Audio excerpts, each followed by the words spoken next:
வணக்கம். இன்றைக்கி நம்ம பார்க்க போகிற சமையல் ஒரு 3 வகையான மட்டன் சிக்கன் ரெசிபி தான் பார்க்க போகிறோம். மட்டன் சுக்கா, மட்டன் உப்பு ரோல், அதே மாதிரி சிக்கன் உப்பு கறி. இது 3 தான் இன்றைக்கி பார்க்க போகிறோம். ரொம்ப சிம்பிளாகவும் இருக்கும், நல்லா டேஸ்ட்டாகவும் இருக்கும். இது நீங்கள் சைடிஷாகவும் வச்சுக்கலாம், சாதத்தோட பரட்டி சாப்பிட்றதுக்கும் அருமையாக இருக்கும், நல்லா ட்ரெடிஷ்னலாக இருக்கும். ஸோ வாங்க இது 3 எப்படி செய்யலாங்கிறத பார்க்கலாம்.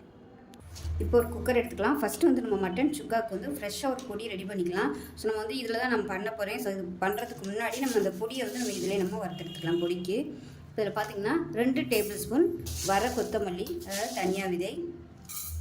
இப்போ 1/2 டேபிள் ஸ்பூன் சீரகம் சேர்த்துக்கலாம்.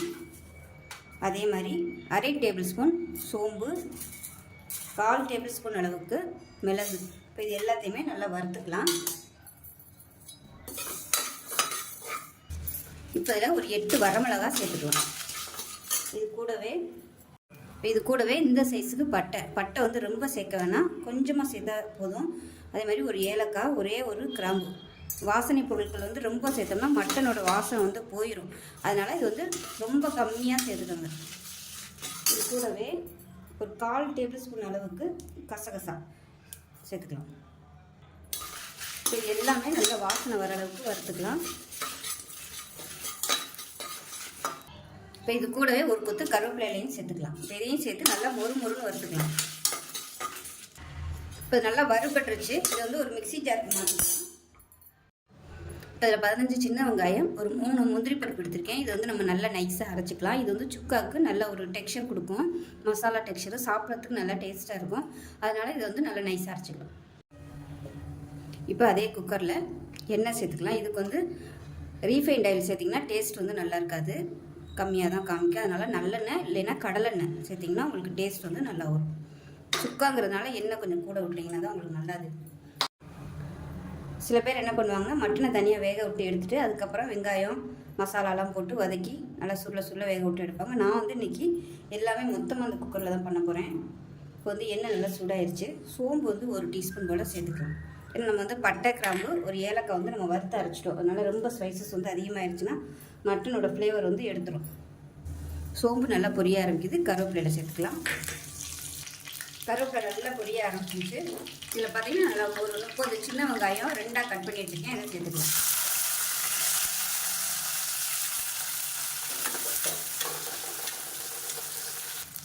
இப்போ கொஞ்சமாக கல்லுப்பு சேர்த்துக்கலாம். வெங்காயம் நல்லா வதங்கிட்டு இருக்கு. நம்ம அரைச்சி வச்சுருந்த வெங்காயம் முந்திரி பேஸ்ட் வந்து சேர்த்துக்கலாம். முந்திரி பருப்பும் ரொம்ப சேர்க்கக்கூடாது, ரொம்ப சேர்த்திங்கனாலும் உங்களுக்கு அப்படியே ஒரு மாதிரி பிசுபிசுன்னு ஆயிரும். அதனால கம்மியாக சேர்த்திங்கன்னா போதும். இப்போ அதில் இஞ்சி பூண்டு பேஸ்ட்டு நல்லா 1 டேபிள் ஸ்பூன் சேர்த்து வதக்கி விட்டுருங்க. இப்போ இஞ்சி பூண்டு பேஸ்ட்டு நல்லா வதங்கிடுச்சு, நல்ல ஒரு ஃப்ளேவர் வருது. இந்த ஸ்டேஜில் நல்லா ஒரு 3/4 கிலோ அளவுக்கு வந்து நான் வந்து மட்டன் எடுத்திருக்கேன். மட்டன் பார்த்திங்கன்னா இந்த சைஸுக்கு கட் பண்ணிக்கோங்க. சைஸுக்கு கட் பண்ணிங்கன்னா உங்களுக்கு அது வெந்து வரையில் கரெக்டாக இருக்கும். ரொம்ப பொடியாக இருந்துச்சுன்னா உங்களுக்கு வந்து சுக்கா பண்ணையில் கரைஞ்சி போயிடும். இதுவே பார்த்திங்கன்னா பெரிய பீஸாக இருந்துச்சு, எல்லா பீஸையுமே 2 நறுக்கியிருக்கேன். ரொம்பவும் பெருசாக இருந்தாலும் நல்லா இருக்காது. இந்த சைஸுக்கு இருந்துச்சுன்னா நல்லாயிருக்கும். இது வந்து வெறும் எலும்பு இல்லாத மட்டன் சுக்காவுக்கு வந்து இதுதான் கரெக்டாக இருக்கும். இப்போ இதையும் சேர்த்து நல்லா வதக்கி விட்டுருக்கேன். மஞ்சத்தூள், உப்பு போட்டு நல்லா வாஷ் பண்ணிட்டு தான் நான் வந்து சேர்த்துருக்கேன். இப்போ இந்த மட்டன் சூடு ஏறி அதில் வந்து தண்ணி விட்டு வரட்டும்.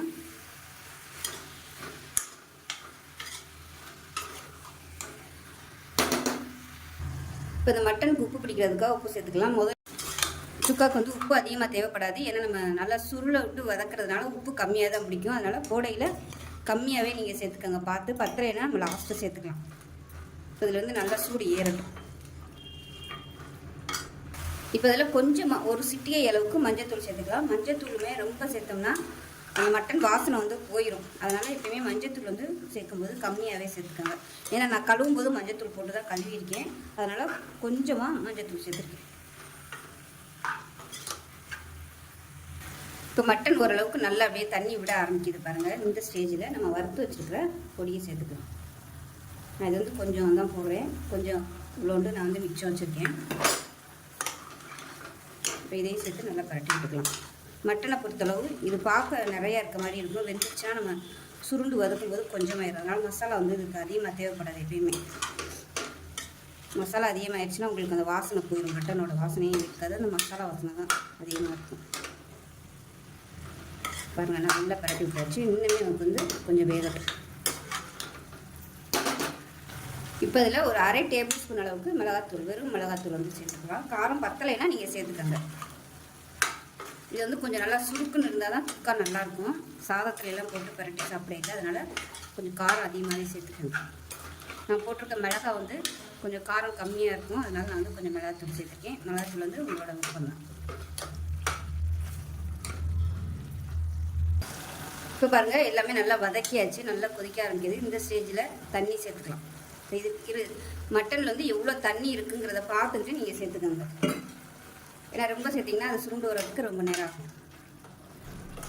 நான் வந்து சூடாக தான் தண்ணி ஊற்றிருக்கேன். நல்லா கொதிக்க விட்டு தண்ணியை சேர்த்துக்கோங்க. நான் வந்து ஃப்ளாஸ்கில் இருந்ததுனால அப்படியே சேர்த்துக்கேன். பச்சை தண்ணி ஊற்றுனீங்கன்னா உங்களுக்கு மட்டன் வந்து விரச்சாப்பில் ஆயிடும். அதனால் நல்லா கொதிக்கிற தண்ணி சேர்த்திங்கன்னா உங்களுக்கு அந்த ஹீட் வந்து மெயின்டைன் ஆகிடும். இதை வந்து மூடி வச்சிடலாம். இப்போ அதை மூடி வச்சுட்டு நார்மலாக நான் வந்து ஒரு 7-8 விசில் வைப்பேன். நீங்கள் வந்து வாங்குகிற மட்டன் எப்போயும் எத்தனை விசில் வைப்பீங்களோ அதை பொறுத்து நீங்கள் விசில் விட்டுருங்க. நான் வந்து ஒரு 7 விசில் விட்டுட்டு ஸ்டீம் போனதுக்கப்புறம் பார்க்கலாம். இப்போ விசில் விட்டு ஸ்டீம் போயிடுச்சு, எப்படி இருக்குன்னு பார்க்கலாம். பாருங்கள், அப்படியே நல்லா எண்ணெய் மிதக்க சூப்பராக இருக்குது பாருங்கள். இதை வந்து நம்ம நல்லா வற்ற விடணும். தண்ணி வந்து கரெக்டான அளவில் ஊற்றுறதுனால தண்ணி ரொம்ப இல்லை, சீக்கிரமாகவே இது வந்து ட்ரை ஆகிடும். அதனால தான் நம்ம வந்து மட்டனை நல்லா வேக விட்டு தண்ணி வந்ததுக்கப்புறம் நம்ம தேவையான அளவு மட்டும் தண்ணி ஊற்றிடுவோம். இப்போ பாருங்கள், இப்போ வந்து அடுப்பு நல்லா சிம்மில் விட்டுறலாம். சிம்மில் விட்டுட்டு நல்லா அப்படியே ட்ரை ஆகி வரட்டும். ஸோ உங்களுக்கு இந்த மாதிரி கிரேவியாக வேணும்னு நினச்சிங்கன்னா இதோட நீங்கள் எடுத்துக்கலாம். இல்லை நல்லா அப்படியே சுக்கா மாதிரி நல்லா ட்ரையாக வறுவல் மாதிரி வேணும் அப்படின்னு நினச்சிங்கன்னா இன்னும் நல்லா அப்படியே வற்ற விட்டுருங்க. வற்ற விட்டுட்டு இப்போ நல்லா அடியில் உள்ளதெல்லாம் நல்லா அந்த மாதிரி கரண்டியை வச்சு இப்படி எடுத்து விட்டிங்கன்னா உங்களுக்கு நல்லா அப்படியே ஒன்று ஒத்தையாக கிடைக்கும். இப்போ அது மாதிரி நல்லா வறுத்துட்டு பார்க்கலாம். இப்போ பாருங்கள், நல்லா எந்த அளவுக்கு அப்படியே ட்ரையாக வந்துருக்கு பாருங்கள். இன்னும் நல்லா அப்படியே வறுத்திங்கன்னா உங்களுக்கு நல்லா இன்னுமே நல்லா உதிரியாக ஒத்தையாக வரும் மட்டனு. இதோட அமர்த்துறதுனாலும் நீங்கள் அமர்த்திக்கலாம். பாருங்கள், அந்த மசாலா எல்லாமே ஒவ்வொரு மட்டன்லேயும் நல்லா ஊற்றி பிடிச்சி சூப்பராக இருக்கும். அப்படியே சாதத்தில் போட்டு பரட்டி சாப்பிட்டோம்னா அப்படி இருக்கும். இது வந்து இன்னும் ஒரு 2 நிமிஷம் இருக்கும். இப்போ இந்த மாதிரி அடியில் உள்ளதெல்லாம் அப்படி எடுத்து விட்டிங்கன்னா தான் உங்களுக்கு நல்லா டேஸ்ட்டாக வரும். இரும்பு கடாயில் பண்ணிங்கன்னா இன்னுமே உங்களுக்கு சூப்பராக வரும். இப்போ நல்லா அப்படியே சுருண்டு வந்துருச்சு பாருங்க. இப்போ லாஸ்ட்டாக கொத்தமல்லி இலை சேர்த்துட்டு அமர்த்திடலாம். மல்லி இலை சேர்த்து நல்லா ஒரு பரட்டி விட்டுக்கணும். மல்லி இலை இல்லைன்னா கருவேப்பிலை, அவ்வளோதான். அருமையான மட்டன் சுக்கா ரெடி ஆயிடுச்சு. சூப்பராக இருக்கும். ஸோ இதே மாதிரியே செஞ்சு பாருங்கள். செஞ்சு பார்த்துட்டு எப்படி வந்துச்சுங்கிறத சொல்லுங்கள். வீடியோ பிடிச்சிச்சா லைக் பண்ணுங்கள், கமெண்ட் பண்ணுங்கள், சேனலை சப்ஸ்கிரைப் பண்ணுங்கள், பக்கத்தில் உள்ள பெல் பட்டனையும் ப்ரெஸ் பண்ணுங்கள். நன்றி. இப்போ ஒரு குக்கர் எடுத்துக்கலாம். குக்கர் நல்லா சூடாகிடுச்சு. நல்லெண்ணெய் சேர்த்துக்கலாம். நல்லெண்ணெயில் செஞ்சோம்னா டேஸ்ட் நல்லா அட்டகாசமாக இருக்கும். அப்படி இல்லைன்னா கடலெண்ணெய் சேர்த்துக்காங்க, நல்லாயிருக்கும். ரீஃபைண்ட் ஆயில் சேர்த்திங்கன்னா உங்களுக்கு டேஸ்ட் நல்லா இருக்காது, கம்மியாக தான் கிடைக்கும். இப்போ எண்ணெய் நல்லா சூடாகிடுச்சு. இதில் பார்த்தீங்கன்னா சின்ன வெங்காயம் 2ஆக கட் பண்ணதை சேர்த்துக்கலாம். நான் வந்து ஒரு 150 அளவுக்கு எடுத்திருக்கேன் சின்ன வெங்காயம். அதை நல்லா வதக்கிக்கலாம். பெரிய வெங்காயத்தோட சின்ன வெங்காயம் சேர்த்திங்கன்னா தான் டேஸ்ட் நல்லா வரும். இது கூடவே ஒரு கொத்து அளவுக்கு கருவேப்பிலையில் சேர்த்துக்கலாம். அதோடவே வரமிளகா வந்து விதையெல்லாம் எடுத்து வச்சுருக்கிறேன். உங்களோட காரத்துக்கு தகுந்த மாதிரி சேர்த்துக்கோங்க. நான் வந்து சின்ன வரமிளகாய் இருந்ததுனால ஒரு 25 வரமிளகாய் எடுத்திருக்கேன். பெருசாக இருந்துச்சுன்னா நீங்கள் வந்து ஒரு 10 வந்து கிள்ளி போட்டுக்கோங்க, இதை சேர்த்துக்கலாம். ஸோ நமக்கு வந்து காரங்கிறது வந்து இந்த வரமிளகாயோட காரம் தான். இது வந்து நல்லா எண்ணெயில் வதக்கிக்கலாம். இப்போ இதில் தேவையான அளவுக்கு உப்பு சேர்த்துக்கலாம். இப்போ வெங்காயம் ஓரளவுக்கு வதங்கிடுச்சு. இதில் 1.5 டேபிள் ஸ்பூன் அளவுக்கு இஞ்சி பூண்டு பேஸ்ட்டு சேர்த்துக்கலாம்.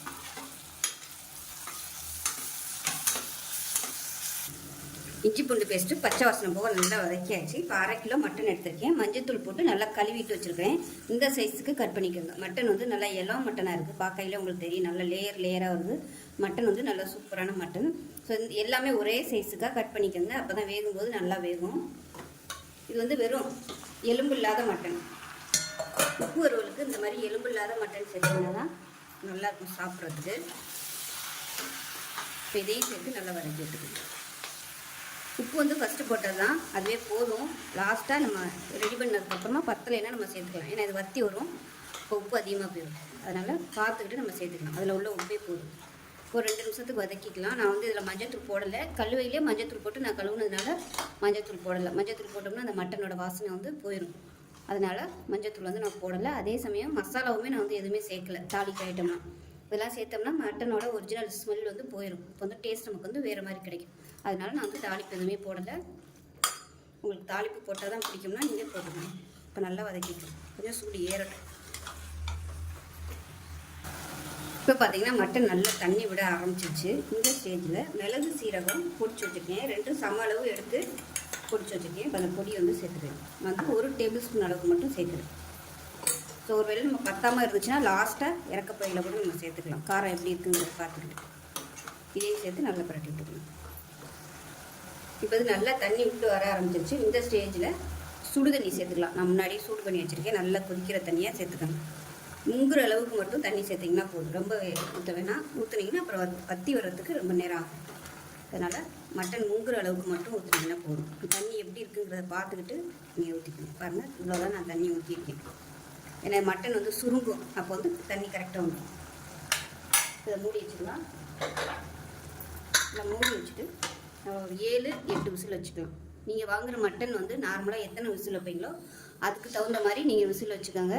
மட்டன் வந்து ஒவ்வொரு மட்டனுக்கு தகுந்த மாதிரி விசில் மாறுபடும். இளம் ஆட்டுக்கறியாக இருந்தால் உங்களுக்கு 6 விசில் போதும்.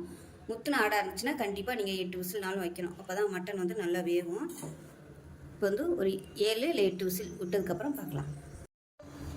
இப்போ ஸ்டீம்லாம் போயிடுச்சு விசில் விட்டு. நல்லா ஒரு 8 விசில் விட்டுட்டேன். இப்போ இந்த மாதிரி தான் இருக்கும். இதை வந்து கேஸ் ஆன் பண்ணிக்கலாம். இனிமேல் நம்ம பண்ண போகிற ப்ராசஸ் தான் ரொம்ப முக்கியம். இப்போ பாருங்கள் எவ்வளோ தண்ணி இருக்குது. நம்ம எவ்வளோக்கு மட்டன் இருந்துச்சு இப்போ நல்லா அப்படியே வத்திடுச்சு பாருங்கள். மட்டன் அப்படியே சுருங்கிடுச்சு. தண்ணியெல்லாம் நல்லா வற்ற விட்டு எந்த அளவுக்கு நம்ம வற்ற விட்றோமோ அந்த அளவுக்கு இந்த உப்பு கறி டேஸ்ட்டாக இருக்கும். இப்போ அப்படியே சிம்மில் விட்டுரும். கொஞ்சம் நேரம் ஹையில் வச்சுக்கப்போ தான் தண்ணி வந்து சீக்கிரமாகவே வற்றும். தண்ணி வற்றினதுக்கப்புறம் நல்லா அடுப்பை குறைச்சி வச்சுட்டு நல்லா அப்படியே அந்த கலர் வந்து நல்லா அப்படியே கருப்பு கலரில் வரும். அந்த அளவுக்கு சுருளை வதக்கணும்னா தான் அந்த உப்பு கறி வந்து நல்லா இருக்கும் சாப்பிட. இப்போ இதில் காரம் கம்மியாக தான் இருக்குது. அதனால நான் மிச்சம் இருக்கிற மிளகு சீரகத்தையும் அப்படியே நான் சேர்த்துக்கிறேன். சேர்த்துட்டு கலந்து விட்டுருவேன். உங்களுக்கு நல்ல காரம் அதிகமாக வேணும்னு நினச்சிங்கன்னா மிளகுத்தூள் மட்டும் தனியாக கடைசியாக சேர்த்துக்கணும். தண்ணி நல்லா வத்திருச்சு. அடுப்பு வந்து இந்த ஸ்டேஜில் குறைச்சி வச்சிடலாம். குறைச்சி வச்சுட்டு அப்படியே விட்டுருங்க. அப்பப்போ வந்து நல்லா கிளறி விடணும். அடியில் உள்ளதெல்லாம் அப்போ நல்லா சுரண்டி விட்டு நல்லா அப்படியே கருப்பு கலரில் வர அளவுக்கு நம்ம வறுத்து எடுத்துகிட்டு போகலாம். இப்போ பாருங்கள் மட்டன் வந்து நல்லா சூப்பராக ரெடி ஆகிடுச்சு. இந்த அளவுக்கு நீங்கள் வந்து நல்லா சுருண்டு வர அளவுக்கு நல்லா விட்டிங்கன்னா சூப்பராக இருக்கும். உங்களுக்கு கொஞ்சம் கிரேவியாக வேணும்னு நினச்சிங்கன்னா கிரேவியாக இருக்கையில் நீங்கள் அமர்த்திக்கலாம். இது பாருங்கள் ஒத்தையாக இருக்குது பாருங்கள். ஆறுச்சுன்னா சூப்பராக இருக்கும். அந்த மிளகாவத்தில் எடுத்து சாப்பிடும்போதே அவ்வளோ டேஸ்ட்டாக இருக்கும். அவ்வளோதான். இப்போ நமக்கு ரெடி ஆகிடுச்சு. இப்போ இதுக்கு லாஸ்ட்டாக கருவேப்பிலையில் சேர்த்துக்கலாம். இதுக்கு வந்து கொத்தமல்லியோ எதுவுமே தேவையில்லை. கருவேப்பிலையோட ஃப்ளேவர் தான் இதுக்கு வந்து நல்லாயிருக்கும். கருவேப்பிலை நல்லா கிண்டிட்டு சேர்த்து இப்போ இதில் வந்து உப்பு பத்தலை. அதனால் கடைசியாக கொஞ்சம் உப்பு போட்டிருக்கேன். உப்பு போட்டது தான். அதுக்கப்புறம் நான் உப்பு போடலை. இப்போ கடைசியாக பார்த்துட்டு தான் நான் உப்பு சேர்த்துருக்கேன். கேஸ் அமர்த்திருக்கேன். அவ்வளோதான். அருமையான மதுரை ஸ்டைல் மட்டன் உப்பு கறி ரெடி ஆயிடுச்சு. சூப்பராக இருக்குது. அப்படியே சாதத்தில் போட்டு பரட்டி சாப்பிட்லாம். ஸோ இதே மாதிரியே செஞ்சு பாருங்கள். செஞ்சு பார்த்துட்டு எப்படி வந்துச்சுங்கிறத சொல்லுங்கள். வீடியோ பிடிச்சிச்சுன்னா லைக் பண்ணுங்கள், கமெண்ட் பண்ணுங்கள், சேனலை சப்ஸ்கிரைப் பண்ணுங்கள். இப்போ ஒரு குக்கர் எடுத்துக்கலாம். இதில் வந்து நல்லெண்ணெய் சேர்த்துக்கலாம். நல்லெண்ணெயில் செஞ்சிங்கன்னா நல்லாயிருக்கும். இல்லைன்னா கடலெண்ணெய் சேர்த்துக்கோங்க. இப்போ எண்ணெய் சூடானதும் நல்லா ஒரு 300 கிராம் அளவுக்கு சின்ன வெங்காயம் நான் வந்து அப்படியே முழுசாகவே போடுறேன். ரொம்ப பெருசாக இருந்துச்சுன்னா 2 கட் பண்ணிக்கோங்க. இப்போ இதை சேர்த்துக்கலாம். இந்த உப்பு கறிக்கு எவ்வளோக்கு நம்ம சிக்கன் எடுக்கிறோமோ அதுக்கு சரிக்கு சமமாக கூட நீங்கள் வெங்காயம் சேர்த்துக்கலாம். அதுவும் சின்ன வெங்காயம் தான் சேர்க்கணும். அப்போ தான் டேஸ்ட் நல்லாயிருக்கும். குறைஞ்சது 1/2 கிலோவுக்கு ஒரு 1/4 கிலோவாவது வெங்காயம் சேர்க்கணும். ஸோ அந்தளவுக்கு வெங்காயம் சேர்த்திங்கன்னா தான் நல்லாயிருக்கும். இதுக்கு கம்மியாக சேர்த்திங்கன்னா உங்களுக்கு அந்த டேஸ்ட் வராது. உங்களுக்கு உரிக்கிறதுக்கு ஆள் இருக்காங்கன்னு நினச்சிங்கன்னா நீங்கள் 1/2 கிலோ சிக்கன் எடுத்திங்கன்னா 1/2 கிலோ கூட நீங்கள் சின்ன வெங்காயம் சேர்த்துக்கலாம். நல்லாயிருக்கும். இப்போ சின்ன வெங்காயம் லேசாக வதங்கிடுச்சு. அதில் கருவேப்பிலை சேர்த்துக்கலாம். அது கூடவே வரமிளகாய், இதுதான் காரத்துக்கு. அதனால் நீங்கள் எவ்வளோ சேர்க்கணுமோ சேர்த்துக்கோங்க. நான் வந்து ஒரு 30 வரமிளகாய் எடுத்துருக்கேன். எல்லாமே சின்ன சின்ன வரமிளகாய். அதனால் நான் வந்து ஒரு 30 எடுத்துருக்கேன். பெருசாக இருந்துச்சுன்னா நீங்கள் கம்மியாகவே எடுத்துக்கோங்க. இது வந்து 2 நான் கட் பண்ணியிருக்கேன். இது வந்து ரொம்ப குட்டி மிளகா. அதனால் நான் வந்து ஒரு 30 கிட்ட எடுத்திருக்கேன். ஸோ எல்லாமே பார்த்திங்கன்னா இந்த சைஸு தான் இருக்கும். இது இந்த அளவுக்கு தான் குட்டி குட்டியாக இருக்கும். இதையும் சேர்த்து நல்லா வதக்கி விட்டுக்கலாம். இப்போ நம்ம உப்பு சேர்த்துக்கலாம். இந்த ஸ்டேஜில் வந்து உப்பு சேர்த்தோம்னா வெங்காயமும் நல்லா வதங்கிடும். அந்த மிளகாயிலையுமே பார்த்திங்கன்னா உப்பு நல்லா இறங்கிடணும். சிக்கன்லாம் போட்டு வேக வைக்கும்போது அந்த சிக்கனோட ஜூஸி எல்லாம் சேர்ந்து அந்த மிளகாய் எடுத்து சாப்பிடும்போது சூப்பராக இருக்கும். அந்த மிளகாய்க்குள்ளேயே சாத்தில் பரட்டி சாப்பிடலாம், அவ்வளோ சூப்பராக இருக்கும். அதனால் இப்போவே நம்ம உப்பு போட்டோம்னா தான் அந்த மிளகாயில் உப்பு பிடிக்கும், இல்லைன்னா சப்புன்னு இருக்கும். இப்போ வெங்காயம் நல்லா வதங்கிடுச்சு. இந்த ஸ்டேஜில் இஞ்சி பூண்டு பேஸ்ட்டு சேர்த்துக்கலாம். இதில் வந்து நான் ஒரு 10 சின்ன வெங்காயம், 10 பூண்டு பல், ஒரு 5 துண்டு இஞ்சி. இஞ்சியோட ஃப்ளேவர் கம்மியாக இருக்கணும், பூண்டு வந்து அதிகமாக இருக்கணும்.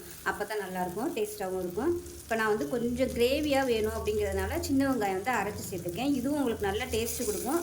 இது வந்து ஆப்ஷனல் தான், எனக்கு பிடிக்குங்கிறதுக்காக நான் அதாவது வெங்காயம் வந்து அரைச்சி சேர்த்துருக்கேன். இது வந்து நார்மலாக சேர்க்க மாட்டாங்க, சேர்த்திங்கன்னா நல்லாயிருக்கும்.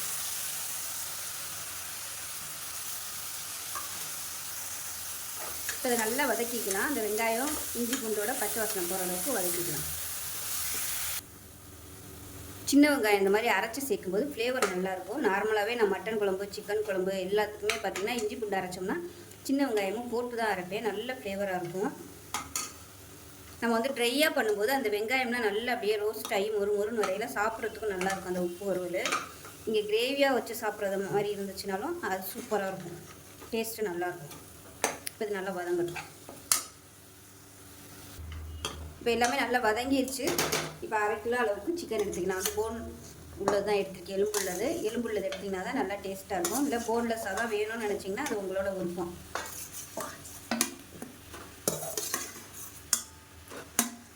இது வந்து நாட்டுக்கோழிலையும் பண்ணலாம். நான் எடுத்துருக்கிறது வந்து பிராய்லர் தான் எடுத்திருக்கேன். ஏன்னா இப்போ வர பிராய்லர் எல்லாமே நாட்டுக்கோழி மாதிரி தான் இருக்குது, வேகவே வேகாததுனால நான் வந்து இன்றைக்கி குக்கரில் வச்சுருக்கேன். இப்போ நல்லா வதக்கி விட்டுட்டு குக்கரை மூடி வச்சுக்கலாம். இப்போ சிக்கன் நல்லா வதங்கிட்டு இருக்குது, நல்லா அப்படியே தண்ணி விட ஆரம்பிக்குது. இன்னும் நல்லா தண்ணி விட்டு வரட்டும். இதில் வந்து 1/4 டேபிள் ஸ்பூன் மஞ்சள் தூள் சேர்த்துக்கலாம். சேர்த்துட்டு நல்லா வதக்கி விட்டுக்கலாம். பக்கத்தில் தண்ணி நல்லா கொதிக்க வச்சுக்கோங்க. சிக்கன் நல்லா வெந்ததுக்கப்புறமா இந்த தண்ணி ஊற்றிக்கலாம்.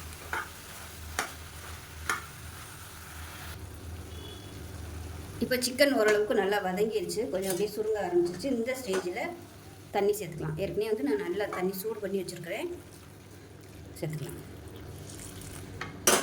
சேர்த்துட்டு கலந்து விட்டுக்கலாம். சிக்கன் வந்து அதாவது 800 கிராமுக்கு உள்ளே இருந்துச்சுன்னா உங்களுக்கு நல்லா பஞ்சு மாதிரி வெந்துடும். நீங்கள் வந்து குக்கரில் வைக்கணும்னு அவசியமே இல்லை. ஒருவேளை உங்களுக்கு கூட கிராம் வந்து 1 கிலோவுக்கு மேலே இருக்குது அப்படின்னு நினச்சிங்கன்னா கண்டிப்பாக நீங்கள் வந்து குக்கரில் வச்சா தான் நல்லா வரும், இல்லைன்னா வேகிறதுக்கு டைம் ஆகும். இதே மெத்தடில் நீங்கள் கடையில் பண்ணுறதுனால பண்ணிக்கலாம். நான் வந்து குக்கரில் தான் வைப்பேன். குக்கரில் வச்சுட்டு அதுக்கப்புறமா வேணால் ட்ரை ஆக்கிக்கலாம் நம்ம. ஸோ நான் அந்த மெத்தடு தான் பண்ண போகிறேன். உங்களுக்கு எது விருப்பமோ நீங்கள் அதை செஞ்சுக்கோங்க. இப்போ வந்து பத்தலைன்னா நம்ம லாஸ்ட்டாக போட்டுக்கலாம். குக்கரை மூடி வச்சுட்டு விசில் போட்டுடலாம். விசில் போட்டுட்டு நல்லா ஒரு 4 விசில் விட்டுட்டு பார்க்கலாம். இப்போ சிக்கன் எப்படி இருக்குன்னு பார்க்கலாம். நல்லா ஸ்டீம்லாம் போயிடுச்சு பாருங்கள், இந்த மாதிரி தான் இருக்கும். இப்போ இது வந்து நம்ம இன்னும் நல்லா வத்த விடணும். கேஸ் ஆன் பண்ணிக்கலாம். நல்ல வாசனையாக இருக்குது. இப்போ இந்த ஸ்டேஜில் என்ன பண்ணுறேன்னா நான் வந்து ஒரு 2 டேபிள் ஸ்பூன் அளவுக்கு சீரகம் பொடிச்சு எடுத்து வச்சுருக்கேன், இதை சேர்த்துக்கலாம். இதுக்கு இது மட்டும்தான் சேர்ப்பாங்க, மிளகுலாம் சேர்க்க மாட்டாங்க. உங்களுக்கு பிடிக்கும்னா நீங்கள் வந்து மிளகுத்தூள் சேர்த்துக்கலாம். அதே மாதிரி மிளகாத்தூளும் கொஞ்சமாக சேர்க்குறதுனா நீங்கள் சேர்த்துக்கலாம், உங்களோட விருப்பம் தான். ஆனால் ட்ரெடிஷ்னலாக இப்படி தான் பண்ணுவாங்க, இதில் வேறு எதுவும் சேர்க்க மாட்டாங்க. நல்லா கலந்து விட்டாச்சு. கலந்து விட்டுட்டு இது அப்படியே கொதிக்கட்டும். நல்லா கொஞ்சம் அப்படியே திக்காகி வரும். இப்போ பார்த்தீங்கன்னா நான் வந்து ஒரு 30 மிளகா சொன்னேன், ஆனால் இதுவே காரம் இல்லை. அதனால் காரத்தை பொறுத்து நீங்கள் மிளகா வந்து கூடவோ குறைச்சோ சேர்த்துக்கோங்க. இந்த ஸ்டேஜில் ஒருவேளை உங்களுக்கு காரம் பத்தலை, ரொம்ப கம்மியாக இருக்குன்னு நினச்சிங்கன்னா மிளகாத்தூள் சேர்த்துக்கோங்க. ஒரு டேபிள் ஸ்பூன் அளவுக்கு சேர்த்துட்டு நல்லா பரட்டி விட்டிங்கன்னா உங்களுக்கு காரம் இறங்கிடும். அதாவது காரம் இல்லைன்னா நான் சொல்கிறேன். இப்போ சிம்மில் விட்டுருங்க. அப்படியே நல்லா ட்ரை ஆகி வரட்டும். இப்போ நமக்கு அருமையான உப்பு வறுவல் ரெடி ஆகிடுச்சு. தண்ணியெல்லாம் நல்லா வற்றிடுச்சு. இன்னும் நல்லா ட்ரையாக வைக்கிறதுனால நீங்கள் ட்ரை ஆக்கிக்கோங்க. நான் வந்து இதோட அமர்த்திக்கிறேன். இப்படியே இருந்துச்சுன்னா சாதத்தில் போட்டு பரட்டி சாப்பிட்றதுக்கு நல்லா இருக்கும். அந்த மசாலாவோட இன்னும் நல்லா ட்ரை ஆக்குனீங்கன்னா உங்களுக்கு இன்னும் கலர் நல்லா சேஞ்ச் ஆகி சூப்பராக வரும். இப்போ வந்து அமர்த்திடலாம். லாஸ்ட்டாக கருவேப்பிலை சேர்த்துக்கலாம். இதுக்கு வந்து கருவேப்பிலை ஃப்ளேவர் தான் நல்லாயிருக்கும். அது இந்த மாதிரி கிள்ளிட்டு போடும்போது ஃப்ளேவர் சூப்பராக வரும். சிக்கனுமே அருமையாக வந்துடுச்சு, நல்லா அப்படியே உடஞ்சிருச்சு பாருங்க. இந்த மாதிரி வெந்துச்சுன்னா தான் நல்லாயிருக்கும் சாதத்தில் போட்டு பரட்டி சாப்பிட்றதுக்கு.